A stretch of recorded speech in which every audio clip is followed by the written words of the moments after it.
Hi, everybody, and welcome to today's episode of the Possibility Podcast. I'm going to be referring today to the 3 principles of leadership. Now, let's begin by trying to put some description or definition to leadership. A leader is not an authoritarian figure. A leader is not a ruler. A leader is not someone that you're frightened of or concerned about what they think of you. That's not leadership. That's authoritarianism. Leaders inspire, they motivate, and they demonstrate by participating, not just saying, this is what you need to do, I'm behind you. That's not leadership. Leaders are not what we call nowadays thought leaders. Everybody calls himself a thought leader. Well, what are they leading? Their thoughts are common. An inspirational thinker can be a thought leader, but let's leave that aside for the moment. I'm going to propose to you today that there are differing qualities to leaderships. There are inner qualities and there are outer qualities. Some of the qualities of leaders are a sense of fearlessness, a sense of following your intuition. It means you've done your homework and you're really diligent and vigilant, but there is an intuitive quality where you're feeling your way along and inspiring others. Leaders are by definition singular. Not everyone can be a leader. Most of the people have to be in the pack, don't they? We've all heard the term natural born leader. Well, no doubt there are people who are innately, naturally born as leaders, but you can learn to become a leader. And we're going to focus a lot on that in this talk. There are external qualities to leaders: being able to communicate effectively, seeming confident and well poised, style, body language, personality, and often intelligence. Although no doubt there have been exceptional leaders who were rather average-minded. Doesn't require great intelligence, but it can't hurt. But the inner path of leadership, which we're going to be focused on, can be learned and can be cultivated. Before we dive into that, leaders lead what? They can lead families. The typical patriarchal family of the past was led by the father figure. We've evolved, thankfully, and the leader of a family need not be one gender or another. So there can be leaders in families, organizations, businesses, teams, sports teams, smaller teams in schools, smaller teams in businesses. You can be a leader amongst friends. There are so many different ways in which we can lead. Let's move into the first pillar of leadership, which I am calling emotional intelligence. Now, you've heard me speak of emotional intelligence many times, so let me just step back and describe what I mean. Emotional intelligence is about my ability to perceive and understand what I am feeling and to effectively communicate that feeling, and for me to be able to tune in to what you're feeling. If need be, to ask questions to help you open up and share your feelings with me. It's the ability to communicate with clarity and confidence. Emotional intelligence is a pillar number 1. Now, as a culture, we are increasingly coming to value emotional intelligence, but on the whole, it is still devalued. It is considered less important than cognitive intelligence. That whole idea needs to be greatly reconsidered. You can have exceptional cognitive intelligence and yet fail miserably in happiness, leadership, success. Cognitive intelligence needs to be joined with emotional intelligence. When we have both engines running effectively and in sync with each other, wow, powerful, real, genuine leadership. One of the problems we encounter in being emotionally intelligent is we think that our communications, our thoughts and ideas that we're communicating are received and understood just as we intend them to be. This is wrong. It is misinformed. We aren't simply robots exchanging bits of data. We are not computers. We are human beings. And the absence of a shared meaning, a tuning in to make sure we're all on the same page or on the same sentence, so to speak, is essential to emotional intelligence. We're going to dive into that a bit more deeply in just a little while. So again, we are not robots transacting bits of data. We are complex human beings with our own personal narratives and histories, hopes, wishes, desires, traumas, feelings, and beliefs. We need to put that all in the mix when we're communicating with each other, because the disruption of coherent communication is due to a lack of shared meaning. Now, obviously, in a simple exchange, you can't inquire as to someone's own personal narrative and history, but we can actually tune in and ask, do they understand what we are exchanging, what we are informing? What does it mean to them? We need to have curiosity and lean in to have emotional intelligence.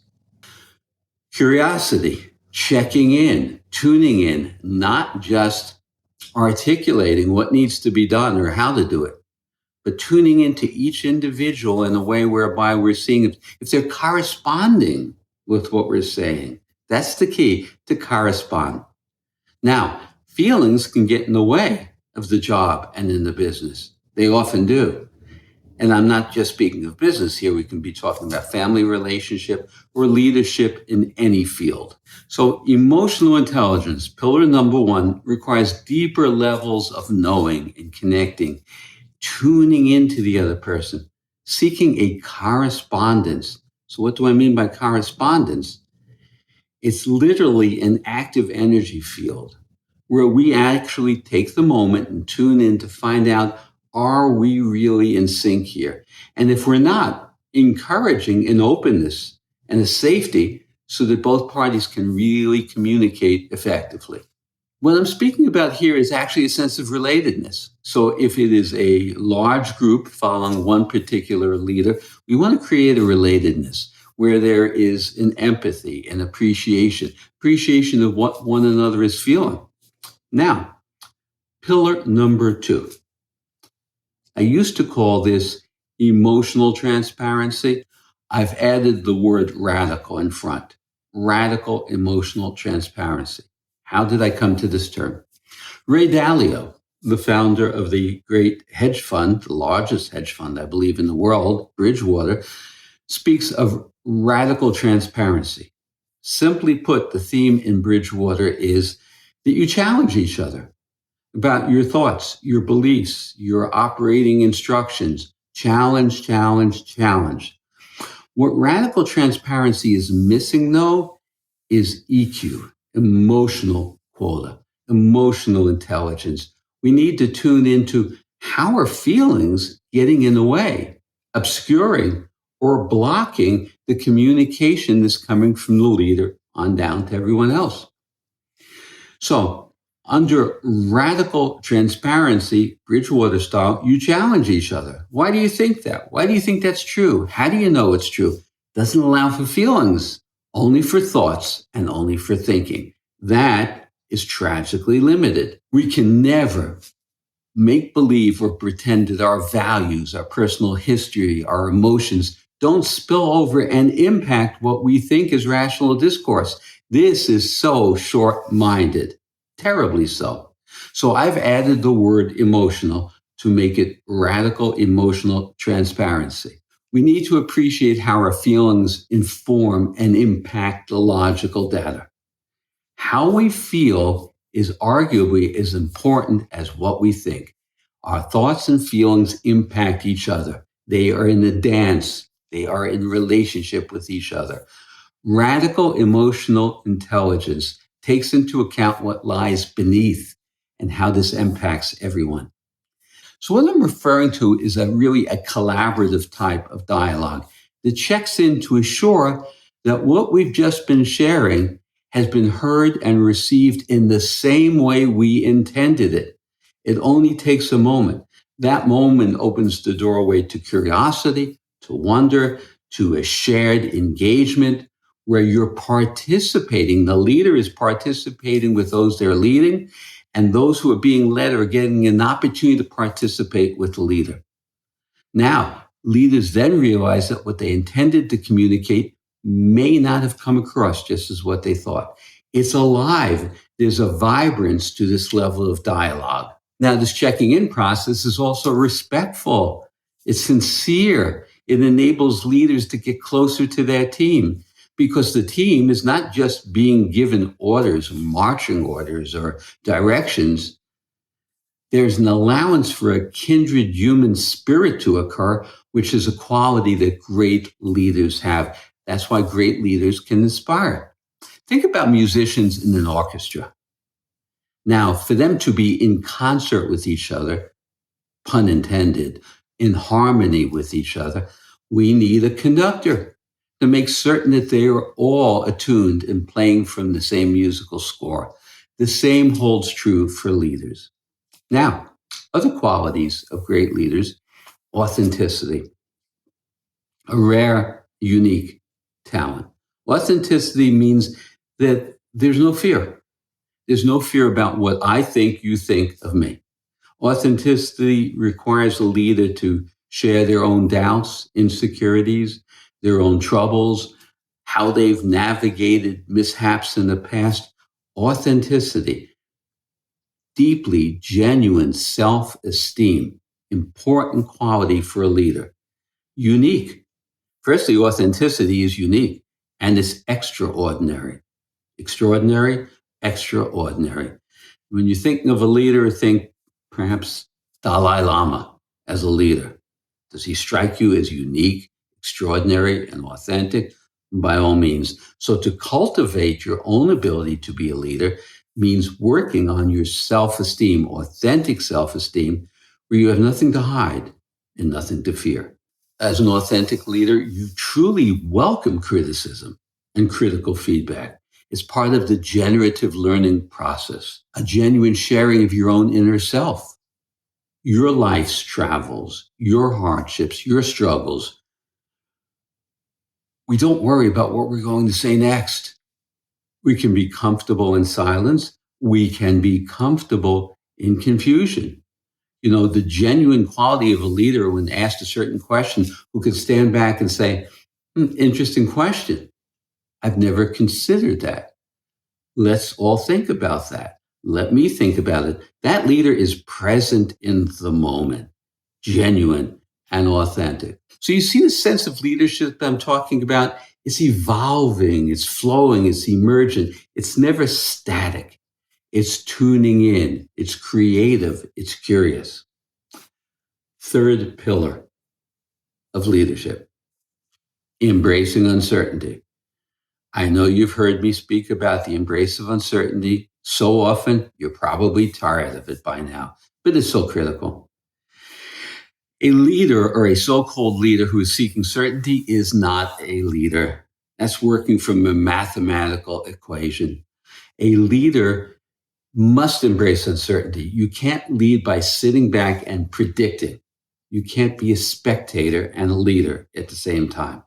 You need to participate and engage.